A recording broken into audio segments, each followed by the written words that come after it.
En realidad la quinoa fue cultivada, pues cuando ingresan los cereales y ingresan las leguminosas como las arvejas, las habas, pues desplazan la quinoa, ¿no? O sea, yo calculo que más o menos pensando en el área que ocupan estos cultivos introducidos, considero que más o menos en el pasado se sembraban o sea, antes de los españoles, más de 400.000 hectáreas de quinoa, que se redujo pues muy considerablemente. Creo que no me acuerdo en qué año, que creo que es en la década de los 70, más o menos se llegó a ni siquiera 10.000 hectáreas de quinoa, se redujo considerablemente el cultivo, ¿no?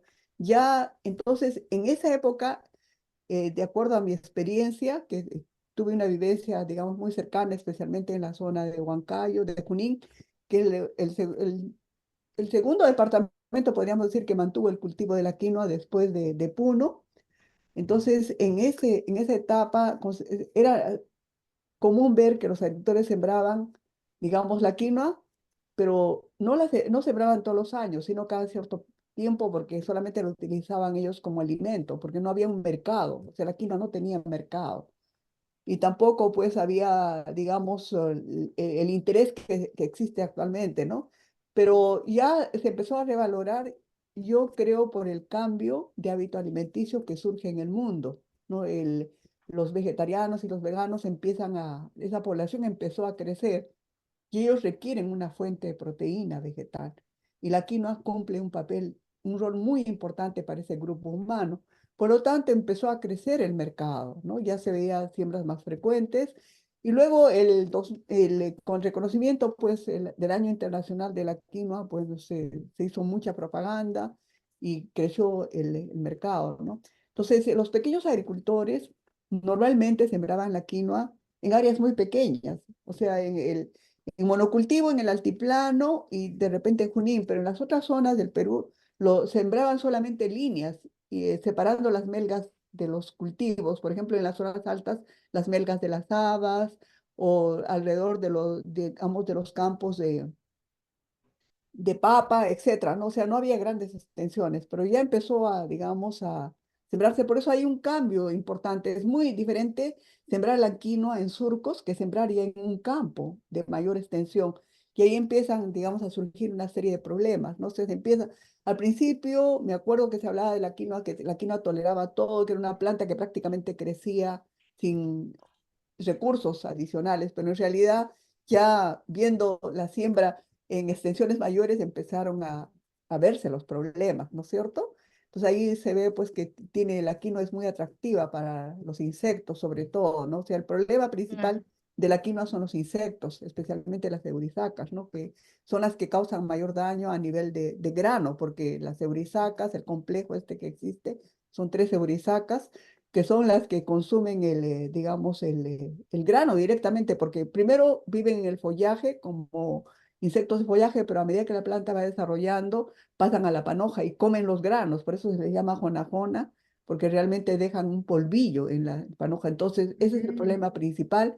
Y luego al inicio del ciclo, pues el otro problema son los noctuideos, no sé, el complejo de noctuideos, estos, los cortadores de plantas tiernas, ¿no? Que son también un grupo muy importante. Entonces, ese era el problema, pero luego cuando ya, como les digo, se empiezan a sembrar 100, 200 hectáreas juntas, especialmente en la costa peruana, es que ahí surge el problema grave, ¿no? De que la quinoa es mm, muy, muy atractiva. Y el problema es que es hospedero de muchos insectos que afectan otras especies. O sea, en realidad, sí, por ejemplo, el Liotis es un insecto que afecta también a la quinoa y es un problema digamos, en maíz, por ejemplo, en la costa, ¿no? Entonces, ese es el mayor problema que se vio. Y otro problema que fue otro que observé mucho fue que, por ejemplo, el cultivo se introduce primero a la yunga, o sea, las zonas, la yunga, por ejemplo, de Arequipa, que es más o menos un área entre los 1.500 metros sobre el nivel del mar, donde las condiciones, digamos, agronómicas son muy favorables para todas las especies. Entonces, si se mm. introduce allí, la quinoa empieza a tener, pues, rendimientos muy altos, ¿no? Porque es una planta muy eficiente, como les dije. Es muy eficiente porque con pocos recursos da rendimientos de 900 kilos en condiciones de los agricultores del altiplano. Pero esa misma variedad, con un manejo agronómico mayor te da 7.000 kilos, o sea, tiene un potencial de rendimiento muy grande porque son muy eficientes en el uso. Entonces empezó eso y en ese momento surgen precios muy altos. Me acuerdo que los agricultores recibían 15 soles por kilo de quinoa en chacra, que nunca Mm, habían tenido esos precios. claro. En realidad ¿En fue qué época habrá sido eso? Eso Hace unos fue, 10 años más o menos. no, en el 2010, 2008, 2007 por ahí, Claro. Ujú. por ese tiempo es que empiezan a surgir. O sea, es unos 2 o 3 años, digamos, alrededor del 2010. Entonces, es ahí donde los agricultores empezaron a sembrar en costa, en las yungas, en realidad las yungas no es costa, empezaron a sembrar, pero sin rotación. Ya. O sea, tú veías campos de quinoa en Arequipa, donde había quinoa que recién estaba germinando, quinoa que estaba desarrollando, digamos, en crecimiento vegetativo, otras en floración y otras en granos. O sea, Todas las etapas. todas las etapas y todo el año. Entonces, imagínate qué cultivo va a soportar eso y sobre todo no se supo cómo manejar los insectos, ¿no? O sea, que los insectos tuvieron, digamos, permanentemente alimentación. Entonces ahí se empezaron a Mm, utilizar productos y muchos de ellos se utilizan, fuertes.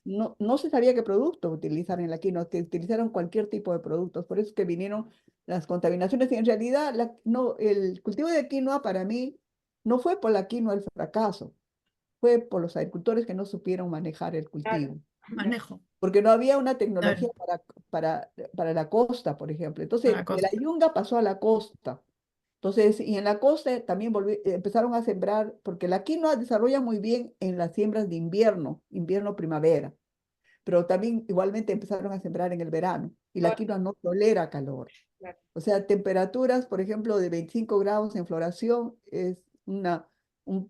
hay mucho daño de polen y la planta revierte a la forma vegetativa, o sea, deja de producir flores, empieza a producir hojas, ¿no? Entonces, Mm, nosotros le llamamos se tropicaliza. Entonces, igual no se supo manejar. Y otro mm. problema que hubo en costa fue que los agricultores no esperaban que la planta secara, la cosechaban con muy alta humedad. Por lo tanto, también hubo contaminación en los granos. Y los granos, Pudriciones. claro, pudriciones, y los granos no tenían el color ese brillante que tienen en la sierra, porque quedaba manchado, ¿no? Ese es el Ujú. otro problema, por ejemplo. Entonces, todo eso ha hecho que, pues, el precio de la quinoa y los rendimientos disminuyan y por lo tanto, prácticamente en costa creo que ahora no se siembra es muy poco lo que se siembra en costa, no más es en las yungas, recuerden, es muy diferente la yunga que la costa. En caso de la sierra, los agricultores pues empezaron a incrementar el cultivo. Por ejemplo, muchas extensiones de papa, de trigo, fueron, digamos, sustituidas por la quinoa, ¿no? La quinoa empezó a tener por el precio, porque la quinoa también en la sierra tuvo precios muy elevados, 10, 12 soles, etcétera, ¿no? Y sobre todo si es orgánica aún mucho más. Imagínense los agricultores en la sierra, creo que reciben a veces 10 centavos o 20 centavos por kilo de papa, comparado Ujú, con 10 soles, 15 soles que le pagaban por kilo de quinoa, igual hubo un boom, la gente sembró ujú. demasiado y bueno, y al final, digamos, es muy, como les dije, hubo un cambio muy grande de una siembra muy pequeña, donde los agricultores podían recoger inclusive las larvas de las plantas, porque eran tan pocas que ellos podían recoger a mano. Y si ustedes ven libros antiguos, inclusive esa era la recomendación, ¿no? De recoger. Pero pues ya en grandes extensiones eso no Claro, se puede aplicar. claro. Entonces, ellos Claro. también se vieron obligados a empezar a utilizar pesticidas, ¿no? Para controlar Ujú. los insectos, porque es el problema mayor. Y luego tenemos el mildiu, ¿no? Que es la enfermedad. También, lamentablemente, el mildiu se transmite por semilla, ¿no? Y pues no hay un sistema de tratamiento de la semilla, así que el mildiu pues está en todo sitio y lo peor es que el mildiu se manifiesta desde las primeras hojas, o sea, desde el cotiledón, para decir, ya se manifiestan los problemas Estoy. y las hojas, ¿no? Entonces, acompaña todo el ciclo de vida también, ¿no? Igual Ujú. se tuvo que utilizarse digamos, fungicidas para controlar, ¿no? Y bueno, esa, digamos, fue el cambio muy drástico, pues, de una agricultura tradicional, de pequeña escala, donde se podía manejar, digamos, muy fácilmente el cultivo, ya a extensiones más grandes, donde todo se complica, ¿no? Entonces, y eso es lo que, digamos, en cierta forma, y la competencia que empezó a haber, ¿no? En otros lugares del mundo, la FAO, pues la FAO promueve el cultivo de la quinoa justamente por su capacidad de tolerar la sequía y las sales. Existen pues partes del mundo donde el cambio climático se manifiesta y muchas especies, inclusive cereales, ya no se pueden sembrar en ciertos suelos. Entonces la FAO promueve el cultivo de la quinoa en lugares que tienen esos problemas, ¿no? O sea, entonces se empieza a desarrollar y con el precio que tenía pues la quinoa también empezó a tener cierta importancia en otros países, ¿no?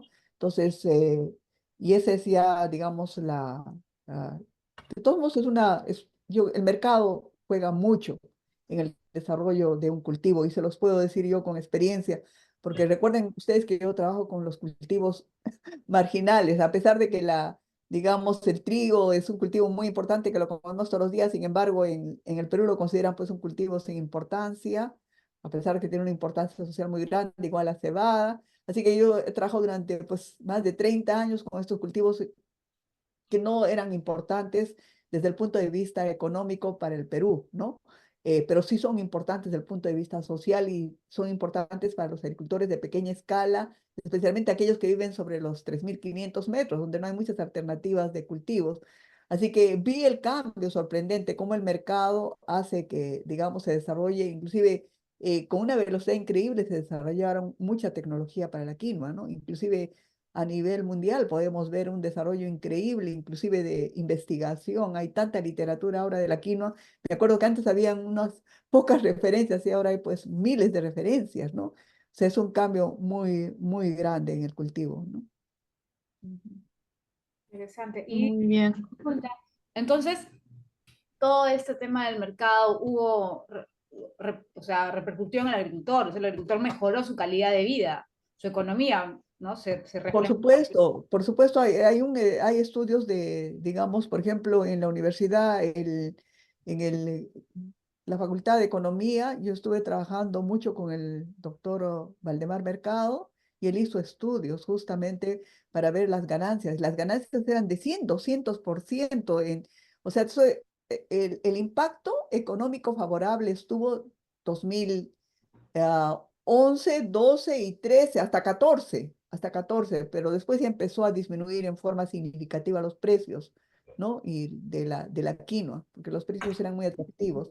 Por eso es que ahora los precios han disminuido en forma bastante considerable si comparamos, ¿no? Creo que en una etapa eran 7, 8 dólares, digamos, en el mercado, el precio, en el mercado internacional, o sea, el pago de los precios por la quinoa. Pero ahora estamos hablando, creo que algo de $2 o algo así, ¿no? Entonces ha habido un cambio muy grande.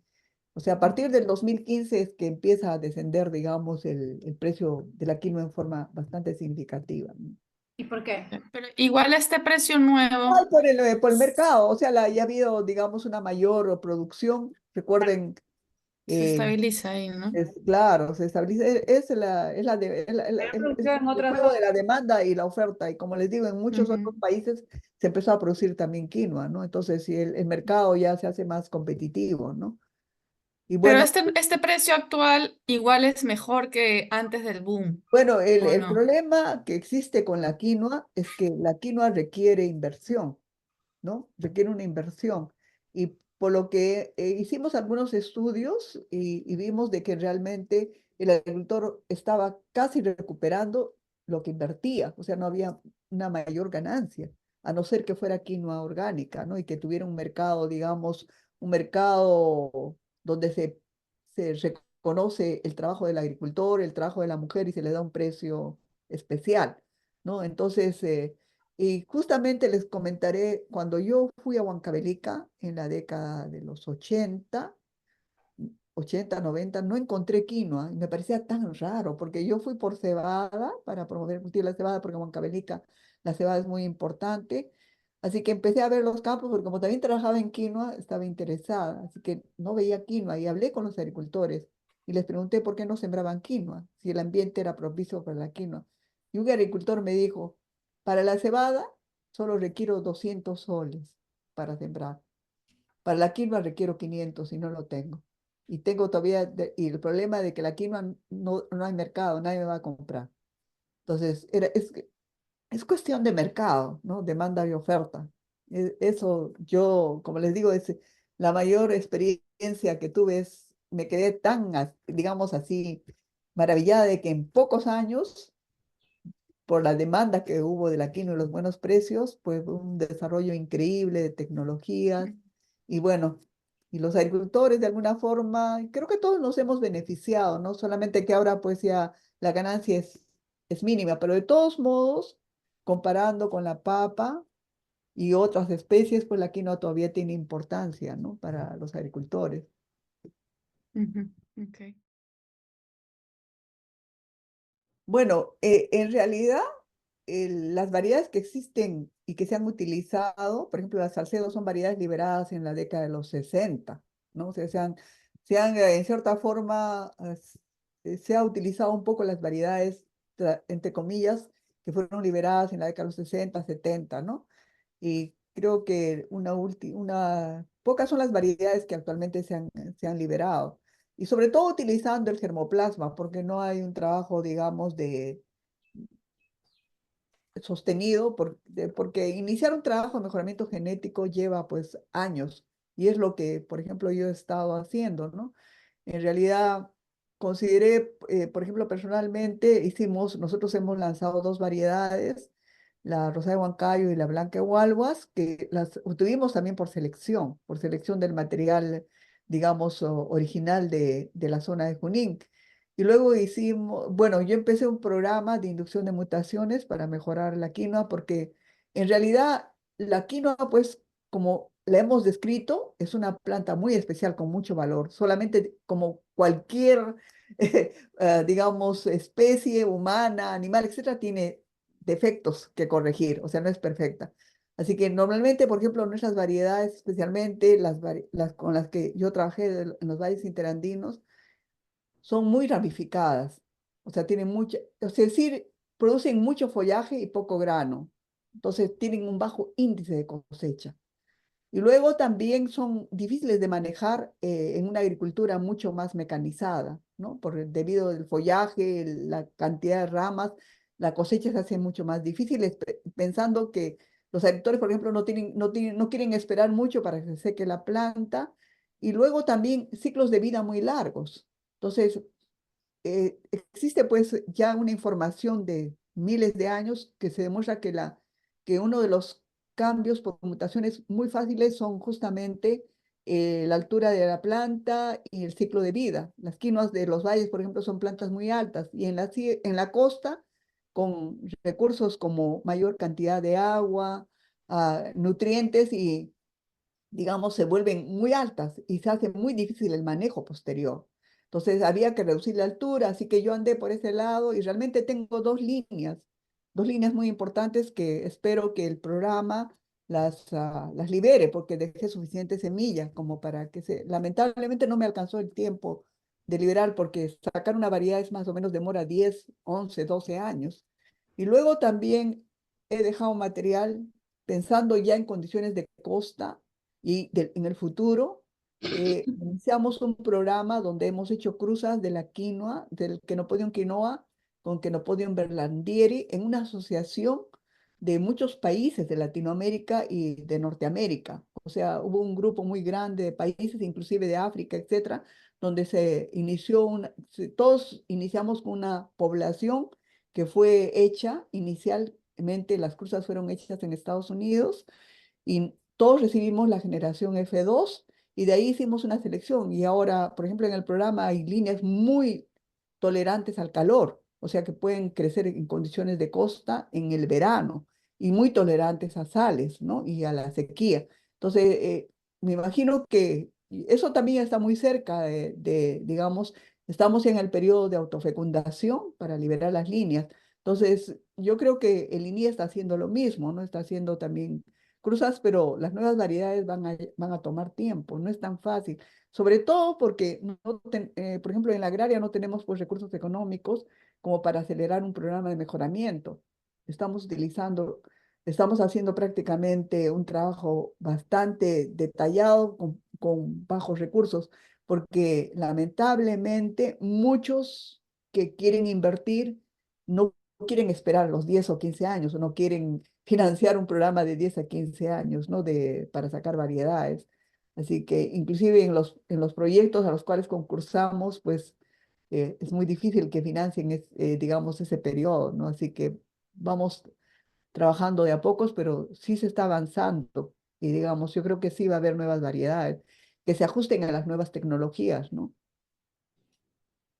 Entonces las últimas que se han Ok. lanzado sí se usan, o sea, sí hay o sea, recepción por parte del agricultor por las últimas variedades que se Bueno, han yo lanzado. les comentaré que en el caso de trigo y cebada hay una aceptación de los agricultores. Lo que tenemos que hacer como mejoradores, en el caso de trigo y cebada tuvimos mucho éxito debido a que nuestras variedades crecen en condiciones del agricultor. O sea, en realidad los agricultores aceptan las variedades mientras no haya cambio en su tecnología, porque en realidad las semillas son muy fácilmente aceptadas por los agricultores. Ellos siembran y prueban. Y si esa semilla le va a dar mayor rendimiento que su semilla, lo va a usar. Pero si tú le pones, además de eso, tú tienes que aplicar esto, tienes que poner es una labor más, no la aceptan. Por eso es que las variedades, por ejemplo, de trigo y cebada se ajustaban a la tecnología del agricultor. O sea, el agricultor tiraba su semilla, la tapaba y regresaba a cosechar. Pero en vez de cosechar 5 sacos, cosechaba 10. Entonces se introducía la variedad. Y eso es lo que estamos haciendo igual en quinoa, ¿no? Sin manejos tecnológicos, manejando la tecnología del agricultor, desarrollar una variedad para esa tecnología, ¿no? Entonces, ese es el camino. Entonces, los agricultores aceptan. Miren, una vez que se introduce y ellos aceptan la variedad, hay una posibilidad muy alta de que te acepten tecnología, porque como tienen una mayor ganancia, tienen el doble de rendimiento, un poco más de lo que tienen, ya ellos satisfacen sus necesidades y salen al mercado. Al salir al mercado, ellos se encuentran con que hay criterios de calidad que les van a dar el precio. Entonces ahí dicen, ¿cómo puedo mejorar la calidad? Porque ya empezaron a ganar dinero. Entonces hay un interés mayor. Entonces ahí es donde entra la tecnología. Ese es el camino para la introducción de nuevas variedades. Y se los digo con una Ujú. experiencia de 40 años de trabajo Ujú. con ¿Y agricultores de los pequeña agricultores escala. cómo acceden a las semillas? O sea, dónde las consiguen? Bueno, en realidad nosotros como universidad, recuerden, nunca hemos tenido un programa de difusión de semillas. Lo que hemos hecho es trabajar con las comunidades, digamos, con los agricultores, ¿no? Los agricultores son muy receptivos, así que lo que hacíamos era pedirles, digamos, terreno. Para ellos, las comunidades tienen terrenos comunales, entonces ellos, pues, les decíamos que nos alquilaran los terrenos, y si ellos querían, en vez de alquiler, si querían semilla, ¿no? Les decíamos nosotros, ¿quieren ustedes dinero o quieren semilla en retribución al uso de la tierra? Entonces ellos decían, muchos de ellos decían semillas de las variedades. Así que se les pagaba con las semillas, y de esa forma era una forma de difusión. Luego, en el campo, donde nosotros hemos hecho, digamos, las parcelas, que eran, digamos, como mostrarles a las comunidades de las nuevas variedades. Entonces, en el día de cosecha, lo que hacíamos era cosechar y repartir la semilla a los que asistían a la comunidad. Eso fue una modalidad. Y la otra, una vez que los agricultores saben el valor, lo que hacíamos era prestar la semilla. O sea, le estoy hablando de trigo y de cebada, ¿no? Prestar la semilla a los agricultores. Los agricultores, o sea, hay una tradición en la Sierra Centro y la Sierra Sur, donde he trabajado yo más, donde tú le prestas un saco de semilla al agricultor, él te devuelve en su cosecha 2 sacos. Así que de esa forma también hacíamos incremento de semilla y podíamos prestar más semilla a más agricultores, ¿no? Entonces, y realmente ellos son muy respetuosos, siempre hubo la devolución de la semilla. De esa forma es que nosotros logramos difundir las variedades de trigo y cebada, y pensaba hacer eso lo mismo yo con quinoa, con kiwicha, pero no me alcanzó el tiempo, ¿no? No me alcanzó el tiempo.